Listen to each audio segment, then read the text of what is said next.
अस्सलाम वालेकुम रहमतुल्लाहि वबरकातुहू। में Sadaqat Mughal Kashmiri, chairman Jammu Kashmir liberation front. आज 20 अप्रैल 2024 बोझ हफ्ता। इस वक्त मेरा जो वीडियो पैगाम देने का मकसद है, ये 3 टॉपिक पे मैं बात करूँगा। नौशीन राना जो पाक पतन की सहाफ़ी थी, उसका कत्ल। ज़फ़र मुग़ल साहब जो साबिक़ प्रेसिडेंट हैं मीरपुर प्रेस क्लब के, उनको कत्ल की धमकियाँ। सरदार रऊफ़ कश्मीरी साहब मुमताज़ आज़ादी पसंद और जनाब हाजी अब्दुल क़य्यूम खान साहब मुमताज़ आज़ादी पसंद, उन्हें थ्रेट और हाजी क़य्यूम साहब पे कातलाना हमला। कहने को तो ये एक आज़ाद खित्ता है, लेकिन बदनसीबी से यहाँ मैं समझता हूँ कि कोई भी बंदा जो है वो अपने आप को सेफ महसूस नहीं कर रहा। सबसे पहले पाकिस्तान की एक सहाफ़ी खातून जो पाक पतन की रहने वाली थी,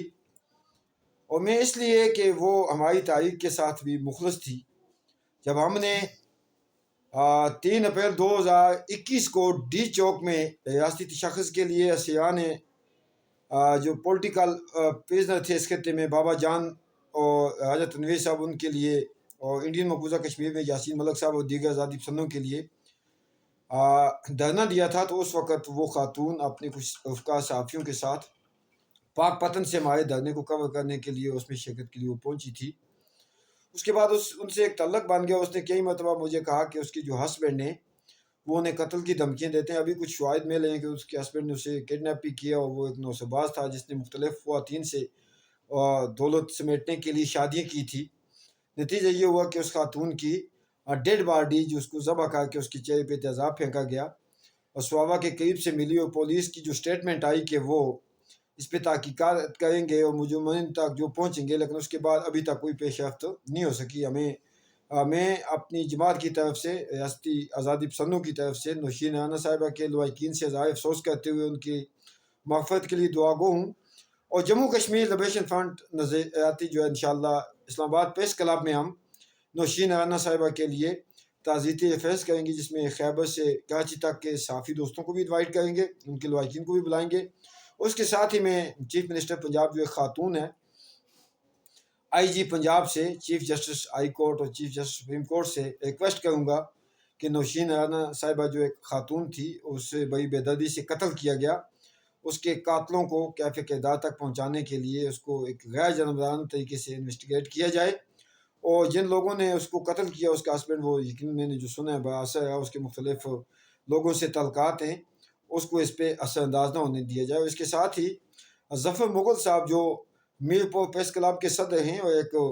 दयानतदार सहाफ़ी हैं, पाकिस्तानी कंट्रोल जम्मू कश्मीर के साबिक़ प्राइम मिनिस्टर मजीद चौधरी साहब के वो क्या कहते हैं, अपना एडवाइज़र भी रह चुके हैं इत्तलात नशियात के हवाले से। उन्हें आज से 2-3 दिन कबल एक ख़त मिला, जो पाकिस्तान के किसी शहरी ने या कुछ गैंगस्टरों ने, ज़ाहिर बात है उनकी सहाफ़त के हवाले से किसी मुद्दे पे उन्होंने किसी पे ज़ाहिर बात की होगी, उन्हें कत्ल की धमकियाँ जो है उस ख़त में दी गई। तो वो ख़त भी मैं कमेंट्स में डाल दूँगा। इस पे बाक़ायदा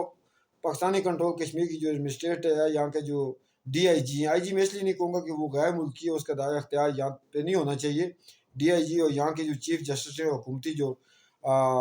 इंतज़ामिया है, उसको नोटिस लेना चाहिए, और ज़फ़र मुग़ल साहब की ज़िंदगी की सेफ्टी जो है वह उसको यकीनी बनाना चाहिए। और हम सब ज़फ़र मुग़ल साहब के साथ हैं।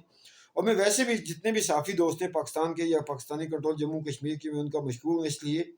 कि मैं ये समझता हूँ कि JKLF के प्लेटफार्म से मैं जो 5 साल से वतन में जदोजहद कर रहा हूँ, मुझे जो इज़्ज़त रिस्पेक्ट सहाफ़ी दोस्तों ने बख्शा है, मैं उसका बाक़ी हमेशा मशकूर होऊंगा। तो इसलिए नौशीन राना साहिबा की आवाज़ उठाना, उनके कत्ल के हवाले से मैंने बल्कि ये स्टेटमेंट भी दी थी कि अगर मुझे किसी कोर्ट में एज ए विटनेस बुलाया जाए, जो उन्होंने मुझसे अपने खामन के हवाले से या उनके भाई के साथ जो उनकी जायदाद का तनाज़ा है, लेकिन मैं उसके बावजूद ये समझता हूँ कि स्वाबा में उसके खामन के भाई के पोस्ट शायद ना हो सके, चूँकि पाक पतन काफ़ी फासले पे है, और उसके हस्बैंड को उसकी नकलो हरकत का इल्म था, तो उसको शामिल तफ्तीश बाक़ायदा किया जाना चाहिए। इसके अलावा हमारे 2 आज़ादी पसंद रहनुमा जो हैं, क़य्यूम राजा साहब जिन्होंने 22 साल बरतानिया में जेल काटी है, उसके अलावा रऊफ़ कश्मीरी साहब, क़य्यूम राजा साहब के घर पे 29 फरवरी को मीरपुर में हमला किया गया उनकी रिहाइश पे, लेकिन वो चूँकि घर से बाहर ना निकले, इस वजह से महफूज है। اس کے بعد انہوں نے اس چیز کے انتظامیہ کی یہ بات نوٹس میں ہے انتظامی، اور انڈیا یہ کہہ چکا ہے کہ وہ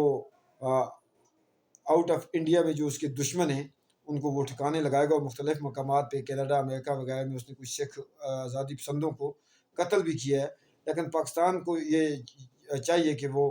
قیوم مہاجر صاحب کی سیفٹی کو یقینی بنائے، اس کے ساتھ ساتھ رؤف کشمیری صاحب جو ہیں جنہوں نے انڈیا کی طویل ترین جیل کاٹی ہے، یہ دونوں حضرات جو ہے یہ ڈائریکٹ انڈیا کے دشمن ہیں، چونکہ ماتے قتل میں قیوم مہاجر صاحب نے 22 سال جیل کاٹی جو برطانیہ میں قتل ہوئے، اس کے عوض گو کہ مقبول بٹ شہید کو جو ہے وہ پھانسی کے تختے پہ پہنچایا گیا، یہ لیکن اس کے ساتھ ظاہر وہ انڈین ایک سفارتکار کے قتل میں انہیں برطانیہ نے 22 سال کی جو ہے سزا سنائی، اور اس کے ساتھ رؤف کشمیری صاحب بھی جدوجہد آزادی میں انڈیا کی 16 سال جیل کاٹ چکے ہیں۔ ان دونوں کی آزادی سیفٹی کو بھی حکومت وقت کا جو بھی یہاں سہولت کار حکومت اس کا فرض بنتا ہے کہ ان کی سیفٹی کو یقینی بنایا جائے، اور تمام آزادی پسند جو ہے اس حوالے سے اگر خدا نہ خواستہ قیوم مہاجر صاحب کو یا رؤف کشمیری صاحب کو کچھ ہو جاتا ہے تو میرے خیال سے یہاں پہ ایک جو ماحول ہے وہ یک طرفہ تبدیل ہو جائے گا، اور پھر میرے خیال سے اس سہولت کار ڈمی حکومت کے کنٹرول میں حالات نہیں آئیں گے، لہٰذا قبل از وقت انہیں آگاہ کیا جاتا ہے کہ وہ ان دونوں حضرات کی سیفٹی کو یقینی بنائیں۔ تو آج کا میرا جو پیغام تھا جو موسٹلی جو ایک خاتون ایک صحافی جو اس دنیا سے چلا گئی اس کا اندھا جو قتل ہے اس کے شواہد یقیناً انتظامیہ کے پاس، پنجاب پولیس کے پاس بھی موجود ہیں، مختلف دوستوں نے اس پہ ویڈیو بھی ڈالی ہیں، نوشین رانا صاحبہ کا اپنا ایک انٹرویو موجود ہے جس میں وہ کہہ رہی ہیں کہ ان کے ہسبینڈ نے انہیں کڈنیپ کیا مختلف مرتبہ اور قتل کی دھمکی دے رہی ہیں، اور اب جبکہ انہیں قتل کر دیا گیا ہے تو حکومت کو چاہیے کہ وہ انصاف کے تقاضوں کو پورا کرتے ہوئے ان کے قاتلوں تک پہنچے، اس کے ساتھ ساتھ